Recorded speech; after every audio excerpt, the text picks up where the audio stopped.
In the previous video, I introduced you Repeat Sweater, its construction, yarn and tools needed, and the choice of size. I also started the body part. In this video, we keep knitting the sweater and we'll be knitting sleeves, joining all parts together and doing Raglan decreases. Let me start with the first sleeve. Again, I find the numbers to cast on for my size, 4 years old. I will also use here a tabular cast on. I think it looks nice and neat. If you missed the link in the previous part of the video, you can find it here in the description below.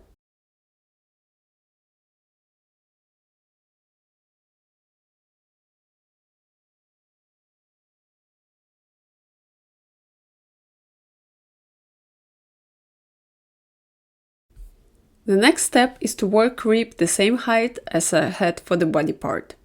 The only difference is that here I use double pointed needles. You can also use a magic loop technique where you need just long circle needles, but I prefer double pointed needles for the narrow parts and will continue using them.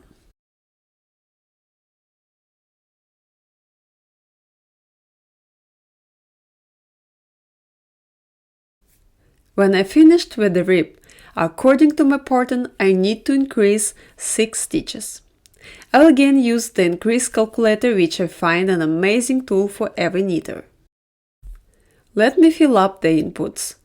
40 stitches I have on my needles and 6 stitches will be increased. I've got the next instructions.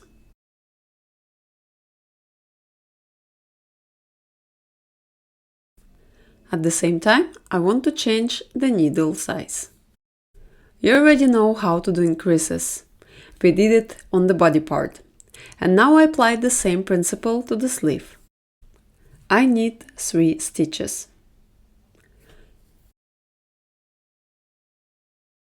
Then I have a repeating part of 1 increase plus 7 knit stitches that I repeat 2 times. And so on. I keep following my instructions. I also don't forget to change my needles here to the bigger ones. Let me just do increases and we meet on the other side of the row.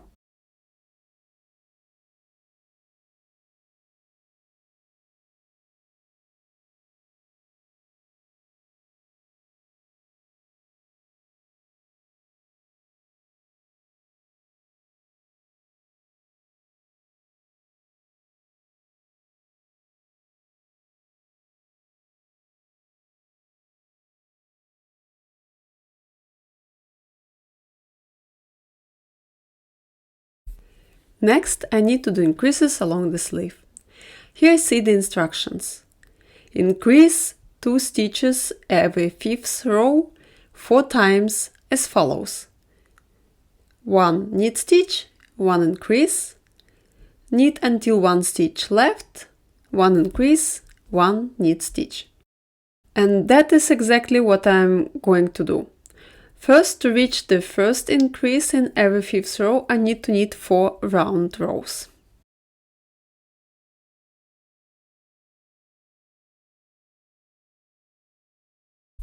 In the 5th row, I do the next increase. 1 knit stitch, then I pick up the strand in between stitches and the way it has the longest part in front. I need to make the increase twisted to avoid holes. Therefore, I have to knit it through the back loop. It can be tricky to pick up the thread, therefore do a small trick. I pick up the thread in front and just slide the needle to the back. Then I make a knit stitch. The first increase is ready. Then I knit across the whole row until I have only 1 stitch left.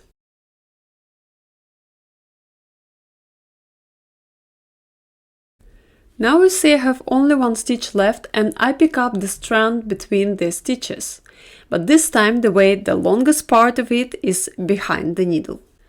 It can also be difficult to knit a stitch from the short strand in front to make the stitch twisted. Therefore, first I stretch it a bit to have enough room for the needle. And then I make another increase.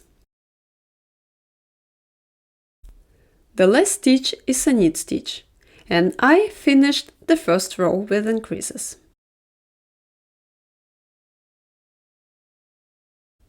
All next increases every fifth row I will do the same way.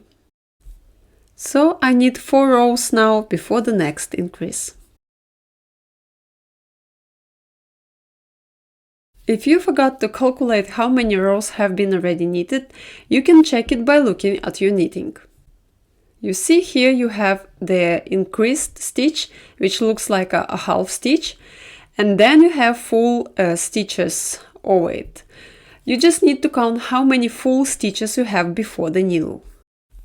When you have 4, it means you have knitted 4 rows, and the next row needs to have increases again. Here I start making increases and see when I've done with all 4 times with them.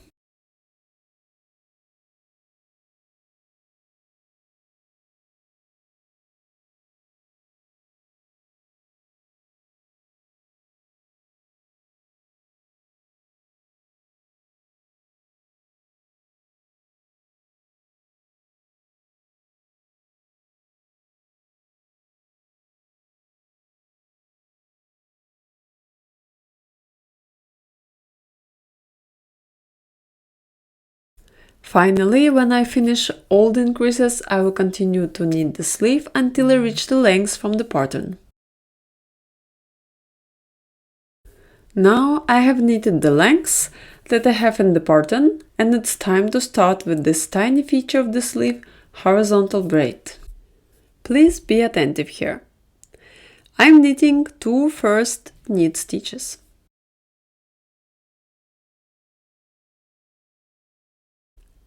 Then I insert a left needle into the first stitch, and while holding it, I pull out the right needle from the second stitch and insert it again from the back side. And finally, I make a knit stitch from the front stitch. The first stitch of the chain is ready. Then I do the same with the next one. I make a knit stitch and then insert the left needle into the previous one, release the stitch from the right needle, insert it from the back side, and finally knit the front stitch. Let me repeat again without comments.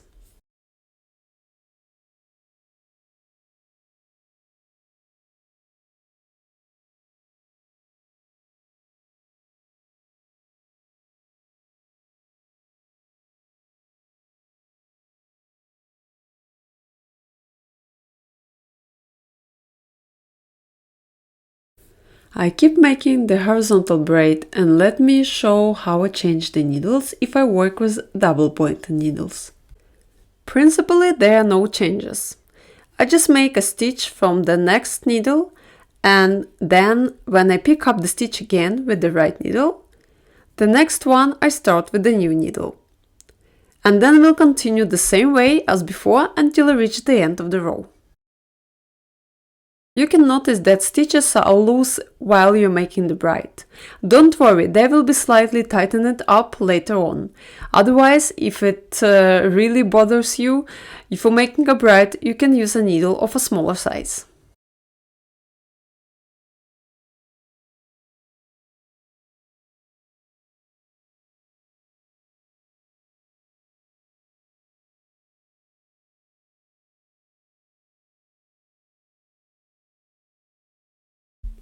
You might ask, how are we going to join both ends of the braid here?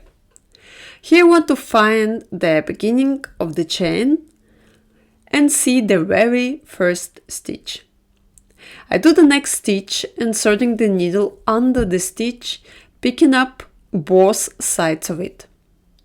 Then I make a knit stitch.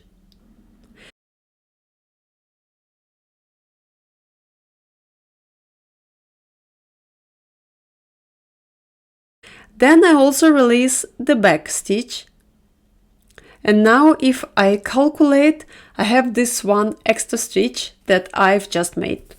So I need kind of decrease this one again. Therefore I pick up the next stitch straight. That is what the final result looks like. Maybe not perfect, but if you know the better way to join the braid, please let me know in the comments. As I have already made the first stitch of the next row, I will have it on the new needle. Or if you have a circle needle, you just place the marker behind it, so you don't miss the beginning of the row.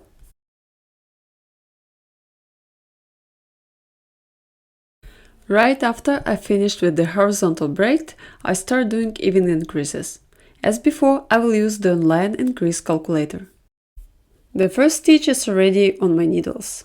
And next, I make 3 knit stitches according to my increase instructions. I show you now how I do increases here after the horizontal braid. In between stitches, you can see a small stretch.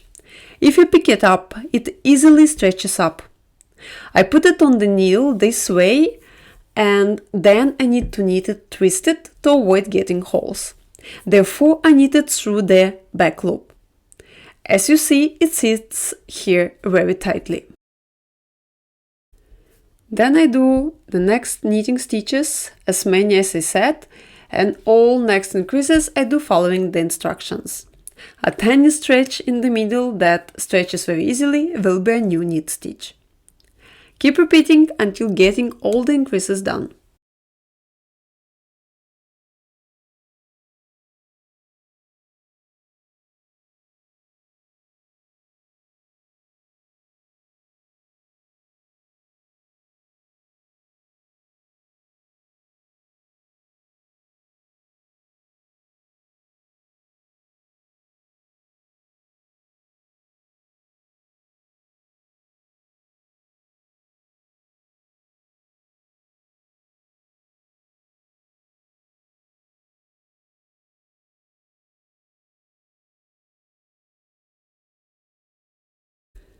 Now it's time to start the color work on the sleeve. If you're a tight knitter, don't forget to change needles here for half or one size bigger to avoid the situation that the upper part will be squeezed and more narrow compared to the rest of the sleeve. How to understand where I need to start the chart? I have the final length that is suggested in the pattern. I take the body part that is already finished and put my sleeve on it the way I will have from the rib to the body top the whole sleeve length.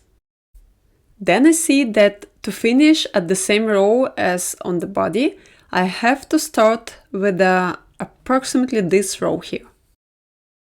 I take my secondary color and start knitting colorwork pretty much the same way as I did before.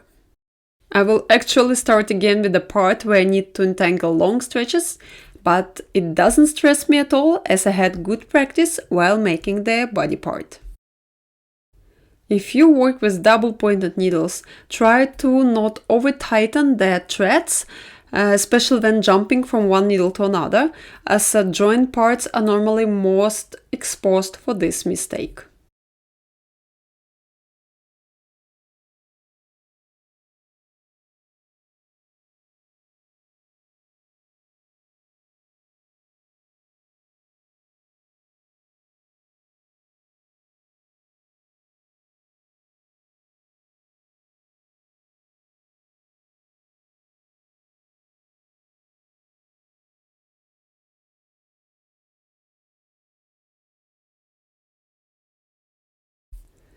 As I start with a loose thread, the next row I might get loose first stitches. But I want just to tighten them up a bit and will weave the end when I finish the whole sweater. So I don't spend here much time and leave it for later on. I finished with the same row as I did on the body part. The last step is to place the middle stitches for the underarm on a stitch holder or waist contrast thread. But first I cut these threads here. I take a waist contrast thread, better if it's significantly thicker than the one you are knitting with, as it's going to hold the stitches much better. Then, using a tapestry needle or crochet, I place a necessary number of stitches on it. These stitches later on will be an underarm. I also replace my whole knitting on another needle, for example circle needles or the same or smaller size, just to hold stitches, as I'm going to use these needles for the second sleeve. Then I work the second sleeve using the same instructions. See you when both sleeves are ready. I believe this step makes many knitters confused, as so many details have to be considered, but let's start step by step. Similarly as I did with stitches for the underarm on the sleeves, I do here on the body part. I take a contrast thread or stitch holder and place the number of stitches that stay in the pattern.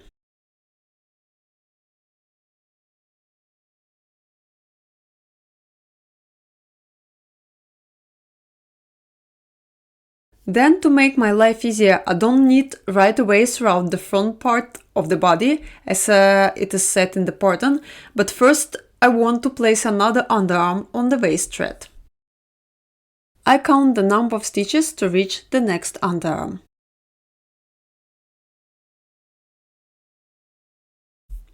And here I just pull my needle with the thread through the stitches like this. The thread will be hanging here to mark where the underarm is.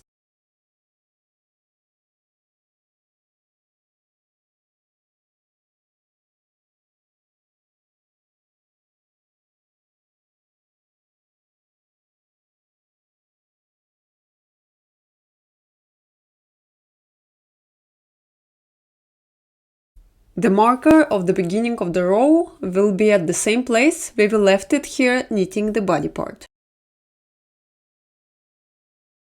I also take one of the sleeves. Before I start the row, I need to have a look at the chart and see which row I need to knit. The trick we have now is that we don't have a starting point of the charts, but need to find it. If I hesitate, I'll look down and check if the same part of my chart now is exactly above in the same column as previously. Holding the threads tightly, I make the first stitch and tighten it up. I still will see loose threads here and it might look frustrating, but don't worry, later on all the threads will be stretched and neatly formed, especially after blocking. Generally, while joining the parts, I want to make 2 stitches after the joining a bit tighter than usual. I can find the row and column of the chart by looking at my previous rows and seeing which one will continue the design. But I always double check the right stitch, as it's very easy to make a mistake. Be more attentive to on working this part. However, once I found the first stitch of the row, it is easier to continue with the repeat part.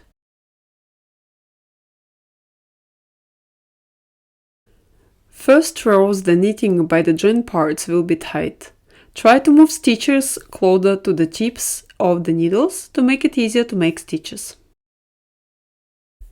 Then I'm coming to the end of the sleeve and joining the body part. I place a stitch marker for my first raglan, but don't do any decreases now. Then I do a raglan stitch, and it will always be a main color, so I don't consider any color work here.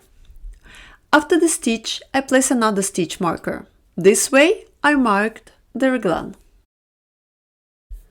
Only after that, I do need to find the right stitch to start with again. I have to master the skill, as it is essential for any kind of raglan. Then, the same as with the sleeve, I knit across the body part until I reach the last stitch.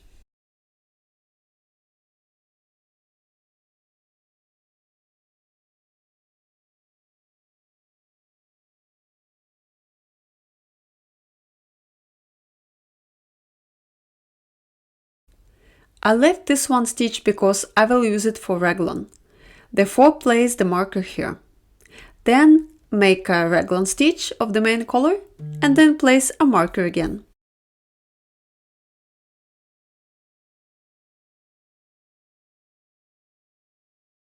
It's time to join another sleeve. Here I tighten the thread, find the first stitch and then knit across the sleeve.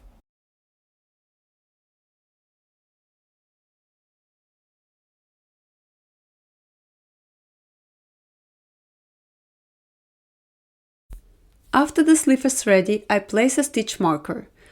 Do the first stitch of the body part with the main color and place another marker. Here's our third raglan so far. I keep knitting across the body part until I have one stitch left.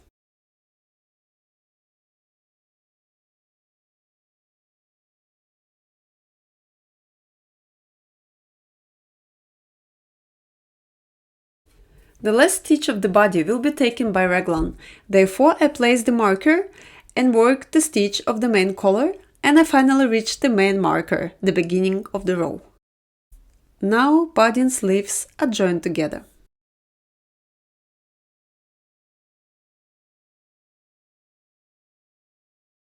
The next two rows, according to my pattern, will be without any decreases.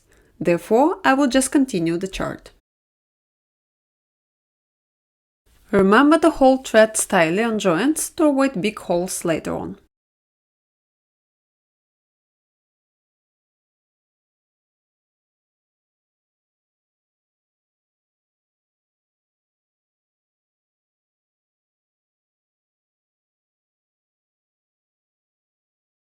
I want to show you again an extremely important thing you need to master working Raglan construction with Colorwork, and this is a long strand or long stretch. It means that very often I will have a situation where the same color is used for a very long distance, over 5 stitches. It is especially important on Raglan parts. First, let me work some rows and see whether I will face such a case. Here are 3 rules I need to remember. The first one, don't make stretches longer than 5 stitches. The second one, don't make breaks on the raglan line. The third one, don't make breaks above each other. Let me explain all 3 rules. The first one, when I have more than 5 stitches in a row of the same color, it might cause long stretches of another color to hang on the back side. It's not neat, and your or your kids' fingers will constantly stick into these stretches. Even 5 stitches are really long, but still acceptable. So if I have, for example, 6 stitches of one color, I want to entangle the thread of the second color on the back side. So it will be tightened up to the knitting. In this case, I will break the whole length into 3 plus 3 stitches. If I have 7 stitches, I break them into 4 plus 3 stitches or 3 plus 4 stitches. If I have 8 stitches, I break them into 4 plus 4 stitches.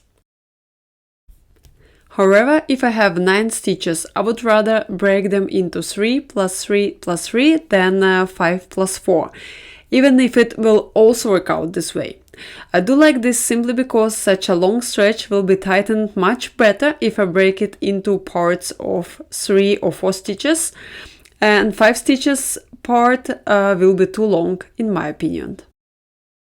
I have a good example here, as too many stitches of the blue color will follow each other.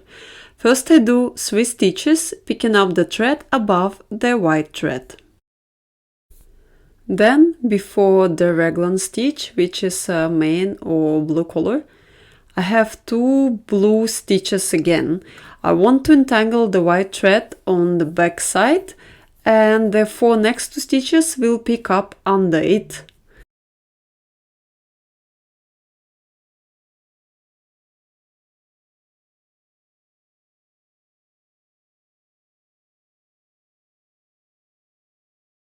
Here's also the second rule. I don't entangle the thread along the raglan line where I do decreases, because it will be more difficult to hide the thread between stitches.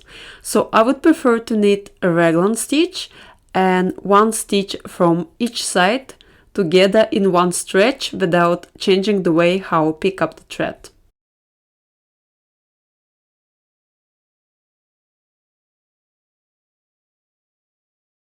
And already after these stitches along the raglan line, if I still need more of blue stitches, I change the way of picking up stitches.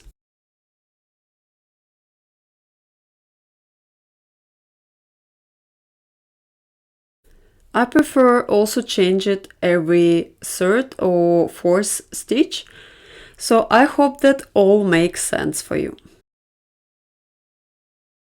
The third rule is a simple one. In the next row, try to avoid entangling the thread above the same stitches, as they might be more visible from the front side. But it is also sometimes unavoidable, so then just let it be. As you already know how to entangle the long stretches, let's get to the raglan decreases and start with the first one.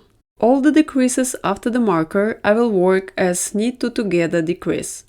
First I check which color I actually need to use here, and here according to my chart the color should be blue. It means that I insert the needle into the first two stitches after the marker through the front loop. If they are too tight, I stretch them a bit and then knit them together as a knit stitch. This decrease I will do always after the raglan line. Next, I keep knitting until I have two stitches left before the next marker. And of course I have to remember to work the chart as well. Now I have just two stitches before the marker and will work them with the color that is supposed to be according to the chart. As this decrease will be through the back loops or slip slip knit decrease, I slip one stitch, slip the other, return them back to the left needle but already turned the way that can be knitted together, and then I insert the needle into both back loops and knit them. This type of decrease I will do always before the raglan line. Then I have a marker, one raglan stitch, which is always a primary color, and then another marker. After the raglan marker I do knit two together decrease. So all in all I have to do 8 decreases in total in this row, after and before the raglan lines. The next row I don't do decreases, as normally working raglan I decrease only every other row. So one row with decreases, another one without, and so on. Row by row I keep working the raglan as many times as it is set in the pattern. Here all my decreases are ready and you see clearly raglan lines and how the knitting getting more and more narrow to the neck level.